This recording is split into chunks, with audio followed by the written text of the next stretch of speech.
Шымкентте ардагерлер арасында волейболдан халықаралық турнир өтті. Жарыс елге танымал азамат Анарбек Оңғарұлы Орманның 70 жылдығына арналды. Және оның ұйымдастырушысы спортпен айналысуды әдетке айналдырған азаматтың өзі. Турнирге Қазақстан, Өзбекстан, Қырғызстан елдерінен командалар қатысты. Жарыстың ашылу салтанатына келген қала әкімінің орынбасары Мақсут Исахов қатысушыларға сәттілік тілеп, Анарбек Оңғарұлына қала әкімінің атынан Шымкенттің дамуына сіңірген еңбегі үшін алғыс хатын табыстады. Қала әкімі Айбек мырзамен бірге қала мәслихатының хатшысы Нарымбек мырзаның екеуінің бірлескен осындай құрмет грамотасын шығарды. Соны табыстауға рұқсат етсеңіздер, мен çok тілеймін.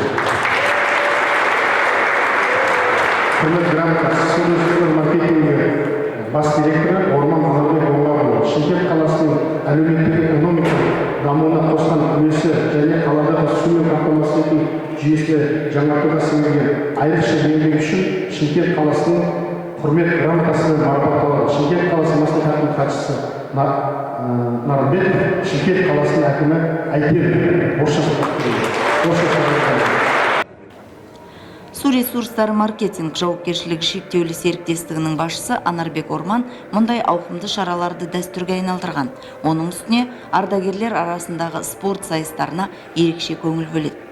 Егер мән беретін болсақ спортқа, өркендеген елдердің спорттың арқасында орта өмір жасы 80-нен кем болмайды екен. Сол үшін біз осы балдардан бастап, ол 100-ге келген шаққа шейін спортқа айналысуымыз керек. Осы денсаулықтарымыз мықты болсын. Мынау Өзбекстаннан, Қырғызстаннан, Ресейден, өзіміздің Қазақ Республикасының үлкен қалаларынан уақыт келгендеріңізге мың рахмет. Сіздерге тілейтін денсаулық, жұмыстарыңыз табысты, жемісті болсын. Бақытты өмір сүріңіздер. Бүгінгі ойында сіздерге жеңіс тілеймін. Рахмет. Турнир қатысушылары мықты дайындықпен келіпті. Нұрсұлтан, Алматы, Талдықорған, Бішкек, Ташкент, Қызылорда, Жамбыл облысы, Түркістан, Қарабұлақтан арнайы келген топтарға Шымкенттен тағы 3 команда қосылды. Ойын өте тартысты өтті.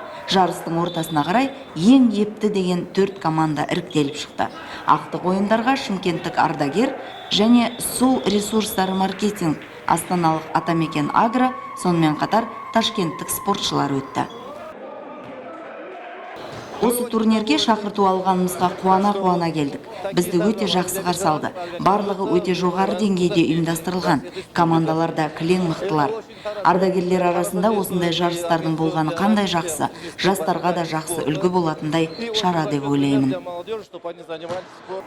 Волейбол ойындарына ерлермен қатар қыздар командалары да қатысты. Шымкенттік 4 команда Алматы, Байқоңыр және Ташкенттік арулар ептілігін байқатты.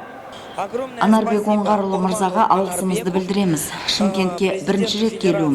Қалада, турнирде өте мықты. Осындай жарыстар көбірек болса деймін. Қыздар арасындағы сайыстарда Ташкенттік команда топ жарды. Екінші орын Байқоңырлық аруларға бұйырды. Ал су арнасы командасы қола медальға ие болды. Ал ерлер арасындағы тартыс өте қызу болды. Атамекен Агро командасына өзбекстандық қарсыласын жеңу оңай болған жоқ. Бар күшін салып жүлделі орын үшін қайта сынға түсуге тура келді. Екінші топта Шымкенттік 2 команда ардагер мен су арнасы күш сынасты. Соңғысы жеңіске жетті. Сөйтіп, 3-ші орынға өзбекстандық команда мен Шымкенттік ардагер бақ сынасып, қонақтар басым түсті. 1-ші орынды елордалық команда иемденді. Су ресурстары маркетинг командасы 2-ші орынға тұрақтады. Очень приятно, что Шымкент волейбол спортынан ардагерлер арасында өтетін жарыстардың орталығына айналды дер едім. Бұл жолғы жарысқа қатысушылар өте жақсы дайындалып келгені байқалып тұр. Біз жеңімпаз атандық, өте қуаныштымыз. Ұйымдастыру алқасына, ұйымдастырушының өзіне алғысымыз шексіз. Қазақстандық спорт сүйер ардагерлер үшін үлкен мәртебе деп есептеймін. Барлығына үлгі боларлықтай турнир жалғасын таба берсін.